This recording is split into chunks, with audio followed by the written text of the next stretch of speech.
Hi, my name is Bryce Quillman, and I am a senior at Southern Illinois University Carbondale, majoring in sports administration. I've been refereeing basketball and umpiring baseball for 5 years. I am here with Clem Quillman. Clem is a retired basketball official and also been doing baseball for a while. He has refereed for 26 years. He was also a head basketball coach for Trico. Clem, how did you get into officiating? Well, Bryce, as you said, I was a basketball coach. Some fellows say I did a lot of refereeing from the bench when I coached, so I thought it was a natural progression that after I quit coaching, I thought to stay close to the game. It might be a good idea if I got into refereeing, and I really knew that I would enjoy it, and I had a pretty good idea that I had pretty good judgment because I'd been around the game and played it and coached it for so long. Just natural progression. Although the money is at the higher levels such as high school and college levels, what do you recommend for a younger official to start at? Like what level? That's a very easy question. You must start out at very low levels where you see everything. Fourth, fifth, sixth, whatever it takes, start there, get the mechanics down. Make sure you get the mechanics down, I should say, because that's very important. You got to look like an official, and it's hard to do that when you don't have the mechanics down, and of course it's hard at a later stage. It's hard for someone to work with you when you're calling something and they can't see your hand signals and what in the world's going on. Right. They don't know which direction to head. Confuses the scores, but start at a very early low level and work your way up. Actually, as you work your way up, you'll find that the older kids make it a lot easier to officiate, really, in basketball.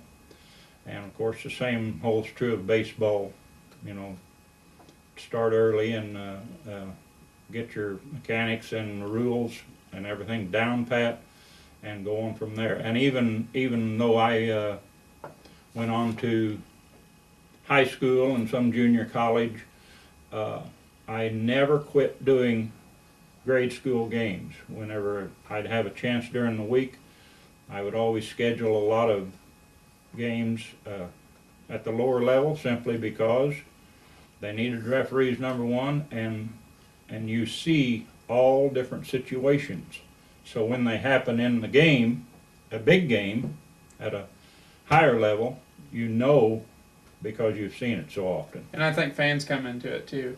You know, you get obviously you must learn how to deal with the fans, and as far as the coaches go, I'm sure the rules are more intense and they care about it more. Well, I learned my rules from my high school coach. He made us know the rules, and that's something that some basketball officials and some coaches, many coaches, don't ever learn them. I don't want to mention any names, but he coached at Indiana, and he's now on television, and you've seen him. Might be Bobby Knight. This year he had a situation where, and he's a commentator making pretty big money, I would imagine, and he, like Al McGuire before him and many others, commentators don't know the rules. And you'd think, well, that guy coached all his life, he knows the rules inside and out. Not. He said, that guy caught the ball when he was in the air. He jumped from the backcourt, caught the ball, landed in the front court. Referee called a violation. Correct call. That's fifth grade call. You know, everybody knows that. But Bobby Knight said, run that back, run that back. Let me see, I think he jumped from back court. They ran it back. Yeah, he jumped from back court. He caught the ball, landed in the front court. Well, too bad, it's a violation. He made a big deal out of it, and all he proved is he doesn't know all the rules. And you got to know the rules. That helps your self-confidence. And I know for me, starting out at my first year, I always did the younger level. And I went to junior high the second year, and there was a few calls that I made that weren't very good. And I had to deal with situations with coaches, fans, and I was stuck. I was young, didn't know, what to do in the situations. And Yes. I've had, I don't mean to interfere, but I've had fellows, of course, I was hiring officials. I was refereeing high school basketball at the same time I was coaching on off nights. But I've had friends who also got into coaching, and all they did was call up the athletic directors that they knew, say, hey, give me a game, give me a game. Well, they did.